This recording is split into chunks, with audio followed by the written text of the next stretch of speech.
નમસ્કાર મિત્રો, D farmer ચેનલમાં તમારું સ્વાગત છે। દેશ, દુનિયા અને ગુજરાતના તાજા, મોટા અને સૌથી મહત્વના સમાચાર જાણીએ તે પહેલા ચેનલમાં નવા છો તો ચેનલને જરૂરથી સબસ્ક્રાઇબ કરી દેજો। આજે 14 માર્ચ જળ સ્ત્રોત વિષયક જાગૃતિ પહેલ સમો દિવસ, international day of action for rivers. ખેડૂત મિત્રો માટે ખુશખબર, આજે આવશે પીએમ કિસાન યોજનાનો 22મો હપ્તો। 9 કરોડથી વધુ ખેડૂતોને મળશે સીધો લાભ। કાળઝાળ ગરમી વચ્ચે રાજ્યમાં ફરી એકવાર માવઠાનું સંકટ, આંબાલાલ પટેલે કરી આગાહી। ખાખી વર્દીનું સપનું જોતા યુવાનો માટે સુવર્ણ તક, દેશના સુરક્ષા દળોમાં 93,000 પદો પર આવશે બમ્ફર ભરતી। વિકસિત ભારતનો સંકલ્પ, ગુજરાતના યુવાનોને ગ્લોબલ સ્તરે સજ્જ કરવા રાજ્ય સરકાર અને અદાણી સ્કીલ વચ્ચે MOU। અમદાવાદ રેલવેનો કાયાકલ્પ, કાંકરિયાની આધુનિક લોન્ડ્રીમાં દરરોજ ધોવાય છે 72,000 બેડરોલ, મુસાફરોને મળશે 5 સ્ટાર સ્વચ્છતા। સૌરાષ્ટ્રના ઉદ્યોગ પર ગેસ સંકટની તલવાર, મોરબીમાં 300 એકમો ઠપ, રાજકોટ ચેમ્બર ઓફ કોમર્સની સરકાર પાસે મોટી માંગ। અમેરિકામાં અહુદી ધાર્મિક સ્થળ પર હુમલો, ટ્રક લઈને ઘૂસ્યો ગનમેન, સુરક્ષા કર્મીઓએ મોતને ઘાટ ઉતાર્યો। શેરબજારમાં આજે ફરી ઉથલપુથલ, સેન્સેક્સમાં 900 પોઈન્ટનો કડાકો, એક જ ઝાટકે 7 લાખ કરોડ સ્વાહા। દિલ્હી મેટ્રોમાં લૂંટ, ઉદ્ઘાટનના 4 દિવસમાં જ 1000 મીટર કેબલની ચોરી, મુસાફરો અટવાયા। ગિરનાર વિવાદમાં નવો વળાંક, પૂજારીઓના સમર્થનમાં વીએસપી અને બજરંગ દળ મેદાનમાં, કલેક્ટરને આવેદનપત્ર આપ્યું। કઠોળના ઉત્પાદનમાં 733% અને તેલીબિયામાં 347%નો અભૂતપૂર્વ વધારો, ગુજરાતના કૃષિ અને સહકારી મોડલ રાષ્ટ્ર માટે પ્રદર્શન। મોબાઈલ ડેટા પર સરકાર લગાવી શકે છે નવો ટેક્સ, દરેક જીબી ડેટા પર આપવો પડશે ₹1નો એક્સ્ટ્રા ચાર્જ। ગુજરાત અને રાજસ્થાનમાં હીટવેવની આશંકા, યુપી, બિહાર સહિતના 5 રાજ્યોમાં વરસાદનું એલર્ટ। ગેસ સિલિન્ડર બુકિંગના નામ પર ઠગી, છેતરપિંડી ભર્યા કોલ, મેસેજ અથવા લિંક સામે સતર્ક રહેવા પોલીસે જાહેર કરી ગાઈડલાઈન। મુખ્યમંત્રી ભૂપેન્દ્ર પટેલ દ્વારા ખેડૂતોના હિતમાં સિંચાઈ માટે મહત્વનો નિર્ણય, કેનાલમાં 30 એપ્રિલ સુધી સિંચાઈનું પાણી છોડવાની જાહેરાત। ઇન્કમટેક્સમાં 7 મોટા ફેરફારો, 1 એપ્રિલથી સમગ્ર બદલાઈ જશે ટેક્સનું ગણિત, તમારા ખિસ્સા પર પડશે સીધી અસર। વડોદરા કલેક્ટર કચેરીનો અજબ ગજબ વહીવટ, ગેસની અછત દૂર કરવાને બદલે કર્મચારીનો પર્સનલ નંબર હેલ્પલાઇન બનાવી દીધો। અમરેલીમાં કોમર્શિયલ ગેસની સપ્લાય બંધ થતા હોટલ સંચાલકોની મુશ્કેલીમાં વધારો, કાળાબજારની બૂમ। દેશમાં ગેસ અને ઈંધણની કોઈ અછત નથી, ગભરાટમાં બુકિંગ ન કરવા સરકારની અપીલ। પીડીઆર લીવ પર સુપ્રીમ કોર્ટનો મહત્વનો નિર્ણય, નોકરિયાત મહિલાઓ અને ભણતી વિદ્યાર્થીનીઓ માટે ફરજિયાત માસિક રજાનો આદેશ આપવાનો ઇનકાર કર્યો। હવે લાયસન્સ વિના નહીં વેચી શકાય દૂધ, food safety and standard authority of ઇન્ડિયાએ એડવાઇઝરી જારી કરી, ભેળસેળિયાઓની હવે ખેર નહીં। ભરૂચના નેત્રંગમાં આદિવાસી ગૌરવ સંમેલનમાં ડેપ્યુટી હર્ષ સંઘવી પહોંચ્યા, ભાજપે કોંગ્રેસ અને આપમાં પડ્યું ગાબડું।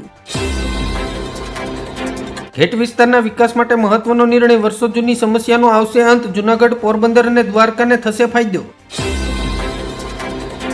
ઇફકોના ચેરમેન દિલીપ સંઘાણીએ સુરતમાં 2 દિવસ સુધી બેઠકોનો દોર ચલાવતા રાજકીય વમરોળો સર્જાયા। ટ્રાન્સજેન્ડર અને સેક્સ વર્કર રક્તદાન ન કરી શકે, સરકારે સુપ્રીમ કોર્ટમાં સાચું કારણ જણાવ્યું।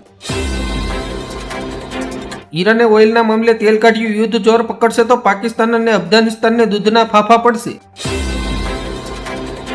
ઉજાના વેપારીઓને પડ્યો આર્થિક ફટકો, યુદ્ધના પગલે મસાલાના 200 થી 250 કન્ટેનરો અટવાયા। સરદાર સરોવરનું પાણી પીવડાવીને સરકારે 2 વર્ષમાં 1,720 કરોડથી વધુની કમાણી કરી, વિધાનસભા ગૃહમાં કલ્પસર યોજનાનો મુદ્દો પણ ઉઠ્યો। જૂનાગઢના માંગરોળમાં વહેલી સવારથી જ ગેસ એજન્સી પર ગ્રાહકોની લાંબી કતારો, લોકોમાં ભારે રોષ। રાજકોટમાં દેણું ઉતારવા યુવકે ડ્રાઈવરનો ધંધો છોડીને નકલી ચલણી નોટો છાપવાનું શરૂ કર્યું, 100 અને 200ના દરની 38 જાલી નોટો સાથે દબોચ્યો। તમામ દેશોને રશિયન તેલ ખરીદવાની છૂટ, અમેરિકાએ 30 દિવસની રાહત આપી। કિંજલ રબારીના વિવાદ બાદ હવે સોશિયલ મીડિયાની પોસ્ટ વાયરલ, રબારી સમાજ દ્વારા દીકરીઓને અપાઈ ધમકી। ચોંકાવનારો ખુલાસો. અમદાવાદ જિલ્લાની સ્કૂલોમાં 22% બાળકો બીમાર, 53%ને સ્પેશિયાલિસ્ટ સારવારની જરૂર. બે ભવિષ્યવાણીઓ સાચી પડી. હવે ત્રીજીનો સમય. ચીનના નોસ્ટ્રાડેમસે જણાવ્યું યુએસ ઈરાન યુદ્ધનું વિનાશક પરિણામ. ખેડૂતોના ખાતામાં ટ્રાન્સફર થયા 2,000 રૂપિયા. તમને મળ્યા કે નહીં તે કોમેન્ટ કરીને જણાવજો. કેનેડામાં ભારતીયો માટે સારા સમાચાર. અભ્યાસ અને વર્ક પરમિટ ટૂંક સમયમાં થશે ઉપલબ્ધ. એનસીપીના આગેવાનો સમર્થકો સાથે આપમાં જોડાયા. સ્થાનિક સ્વરાજની ચૂંટણી માટે પાર્ટી સજ્જ. ત્રીજા વિશ્વયુદ્ધના ભણકર 48 કલાકમાં 3 નાટો દેશો પર ઈરાનનો હુમલો. ફ્રાન્સે આપી ચેતવણી. યુદ્ધના કારણે ઇન્ડિગોએ ભાડામાં કર્યો વધારો. આજે રાત્રે 12 વાગ્યા પછી નવા દરો આવશે અમલમાં. અલી લારીજાનીની ટ્રમ્પને ચીમકી. ટ્વીટથી યુદ્ધ નહીં અટકે, ભૂલની કિંમત ચૂકવે ત્યાં સુધી ઈરાન નહીં હટે. ચીનનો માસ્ટર પ્લાન. સમુદ્રમાં 2000 જહાજો ઉતારીને બનાવ્યો 400 કિલોમીટર લાંબો બ્રેક. જાપાન, ફિલિપાઇન્સ અને તાઇવાનની ઘેરાબંધીની તૈયારી. ગુજરાતમાં ટેકાના ભાવે ઘઉંની સીધી ખરીદી માટે નોંધણી પ્રક્રિયા શરૂ. 2,585 રૂપિયા પ્રતિ ક્વિન્ટલના ભાવે ખરીદશે. આપનું વિરોધ પ્રદર્શન. દેશભરમાં એલપીજી સંકટ, કાળાબજાર અને ભાવ વધારા સામે કાર્યવાહીની માંગ. જેતપુરનો સાડી ઉદ્યોગ હવે ખાડી દેશોમાં ચાલી રહેલા યુદ્ધની ઝપેટમાં સડી ગયો. રો મટીરિયલની ભારે અસર. સુરતમાં નકલી ઘીના કૌભાંડનો પર્દાફાશ. સહજાનંદ અને ગજાનંદ નામે વેચાતું શંકાસ્પદ ઘી જપ્ત. જમીન માપણીના વિવાદો હવે સ્થળ પર જ ઉકેલાશે. ગુજરાત સરકારનો મોબાઈલ મેજિસ્ટ્રેટ કોર્ટ સમિતિ રચવાનો મહત્વનો નિર્ણય. એસએસસી બોર્ડ પરીક્ષામાં સીટિંગ કેસ પર કાર્યવાહી. 81 શિક્ષક અને કર્મચારીઓ સસ્પેન્ડ. ઈસુદાન ગઢવીએ કહ્યું કે ભાજપના નેતાઓ, ઉચ્ચ અધિકારીઓ અને પોલીસ તંત્ર દારૂના અડ્ડાઓમાંથી મલાઈ ખાય છે. ગુજરાતમાં હીટવેવની આગાહી. શિક્ષણ વિભાગે તમામ શાળાઓને આપી મહત્વની સૂચના. ઈરાન ઇઝરાયલ યુદ્ધ વચ્ચે કંડલા પોર્ટ બન્યું ભારત માટે સહાયક. 72 કલાકમાં પહોંચશે 22 જહાજ.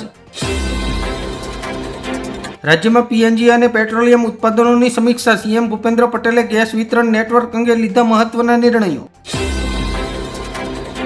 પાટણમાં જૂની અદાવતમાં ફાયરિંગ. યુસુફ ખાન પઠાણનું મોત. 5 વિરુદ્ધ ફરિયાદ નોંધાઈ. સુરત ફેમિલી કોર્ટમાં જજની સામે જ પતિએ પત્ની પર કર્યો એસિડ એટેક. પહેલા પણ સપૂથી કર્યો હતો હુમલો.